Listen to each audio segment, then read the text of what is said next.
बेटी से रिश्ता। कहानी मयंक और विभा की है। मयंक एक अच्छी नौकरी करता था, लेकिन विभा की जाति का ना होने के कारण विभा के माता पिता शादी के लिए नहीं मानते हैं। पर जब दोनों अपनी मर्जी से शादी कर लेते हैं तो क्या है विभा, 6 साल हो गए हैं शादी को, लेकिन एक दिन नहीं गया कि तुम माँ पापा को याद कर परेशान नहीं होती।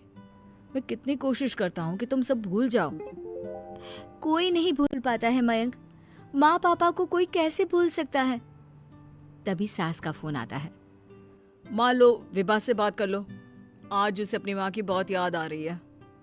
बेटा विभा, मैं आ जाऊं? हम दोनों चलेंगे तेरे माँ पापा के पास। बोलो। ना माँ जी, वो आप लोगों को कुछ बोलेंगे तो मुझे और भी बुरा लगेगा। आखिर आप भी मेरी माँ ही तो हैं।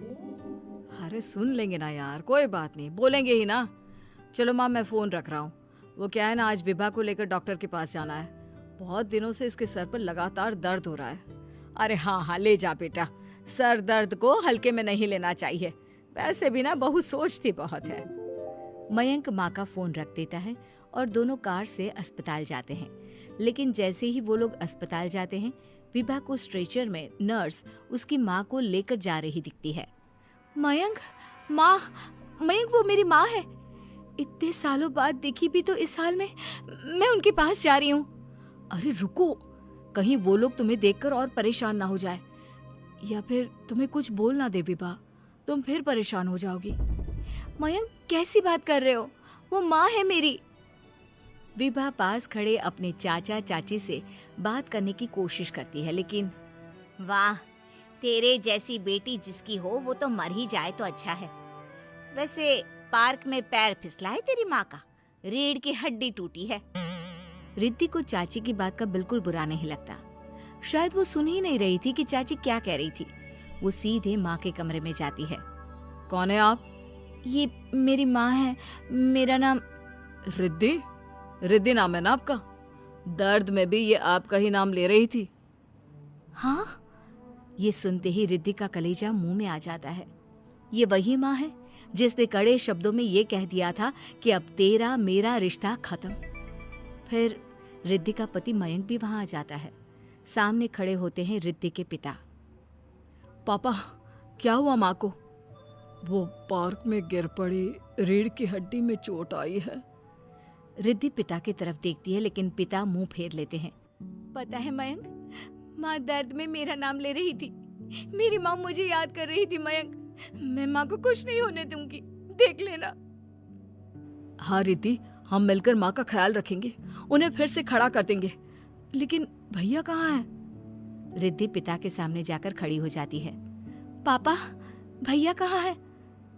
वो अमेरिका में है, वो नहीं आ पाएगा। रिद्धि फिर माँ की ओर ध्यान कर लेती है। उस पूरी रात रिद्धि माँ को देखती खड़ी रहती है।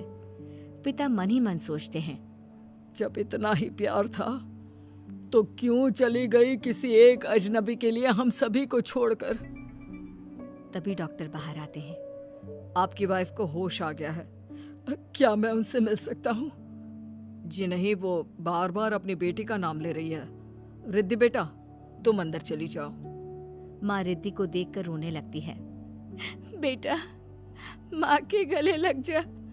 मैंने तो सोचा था तेरा चेहरा देखे बिना ही मर जाऊंगी। ऐसे कैसे? भला मैं अपनी माँ को कुछ कैसे होने दे सकती हूँ?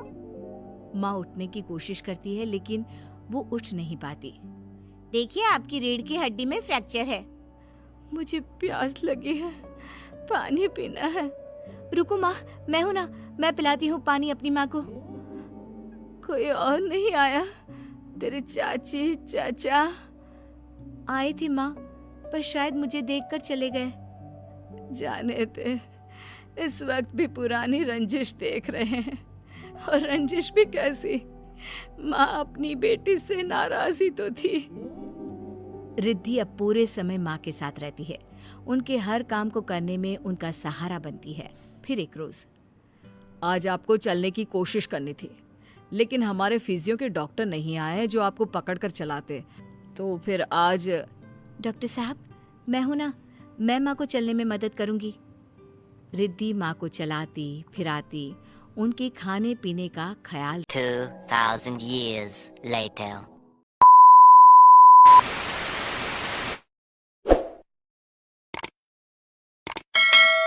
A few moments later.